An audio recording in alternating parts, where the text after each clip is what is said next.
Hi everyone, this video is looking at cycle time. Cycle time, for those people who don't know, is the time it takes for a task or user story to move through the entire development process from initiation to completion. Generally, it's used as an indicator of the team's efficiency, work effectiveness, and overall project health. So what I'm going to do in this video is to have a look at the pros and cons of cycle time and also the nuances behind cycle time, because as a standalone measure, as we'll see, it's not really an effective guide to what your team is doing or how they're performing. It's not an effective way of comparing your team to another team either. So let's start off with the pros. Cycle time will provide visibility to yourself, to stakeholders, about how long it'll take to deliver value. You can also historically look at cycle time, which means you can make more accurate predictions about future work. If you know your cycle time for a typical ticket is about a month, when new tickets come in, you know they're going to work out to be about a month in time, and that helps massively with planning. The caveat here is that the estimation all depends on how established the team is and whether those new tickets will be sized in a similar way. So it's all dependent on your team, obviously, but essentially by tracking cycle time over time you can establish trends. What you can also do is experiment with process changes, make changes, and see what happens to the cycle time. Ideally, you'd want your cycle time to be quite short, because if you have a short cycle time you get faster feedback loops, and that means you can iterate and adapt more quickly. So really you want to streamline your processes to reduce your cycle time, eliminate any unnecessary delays, consider why you have those delays. Where is it that this ticket gets hung up? And that's what cycle time can help do. And that's why it's a positive, because you can use cycle time as a way of understanding where your productivity bottlenecks are. So what are the drawbacks? Well, cycle time could increase for a number of reasons that are not reflective of the efficiency of your team or processes. Or it could decrease for a number of reasons. Again, not a reflection of your efficiency increase or processes improvement. It could be the fact that the ticket is dependent on another team. It could be an infrastructure issue. It could be changes in requirements. So just taking the cycle time out of context isn't that accurate or always accurate, because there's a number of reasons why the ticket might be delayed. Cycle time, especially if you're working with the team on reducing cycle time, could potentially lead to a focus on speed over the quality of the work. You're just trying to get that cycle time down. You want cycle time of say 2 weeks, and you'll do anything to get there. But does that mean that inadvertently the quality of the work goes down as everyone's focused on the ticket completion?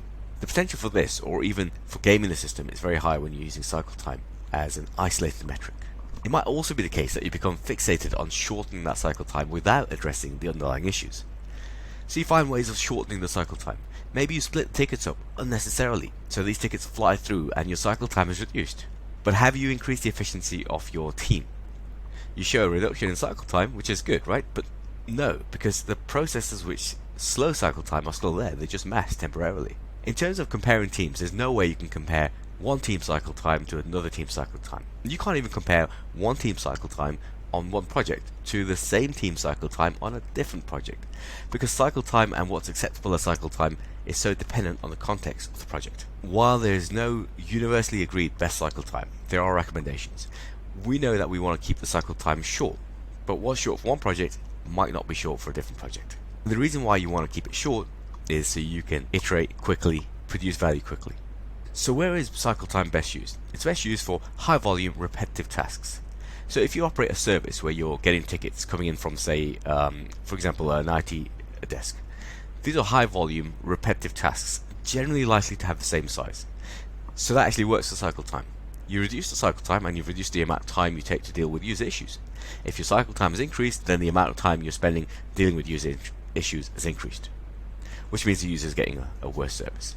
That's a very straightforward and effective use of cycle time as a standalone measure. There's no way to game the system there, either by accident or on purpose. Anywhere where user stories are going to have similar characteristics. So it's all about the size of the card being consistent, which means that the cycle time increases or decreases, it actually means something. Now there are a couple of alternatives to cycle time. One of them is throughput. This is the rate at which tasks or user stories are completed over a given time period, often expressed as a number of items completed per unit of time, so per day, per week, or whatever. Another alternative is a cognitive flow diagram. This will visualize the flow through different stages of development over time, tracking them, and this provides an insight into workflow. This is quite useful, particularly if you're trying to reduce bottlenecks, as in the flow efficiency. So your cycle time is particularly useful in certain situations. The key thing to bear in mind when using cycle time is that it's not a standalone indicator in almost every case. As we discussed, there are other aspects that need to be looked at before you can start saying, right, your cycle time went up and that's a bad thing, or your cycle time's gone down and that's a good thing. Essentially, there's other things that you have to bear in mind, so you can't just look at cycle time to determine how well a team is doing. You need to review cycle time in context. I hope you find that useful. Check out my channel for other videos.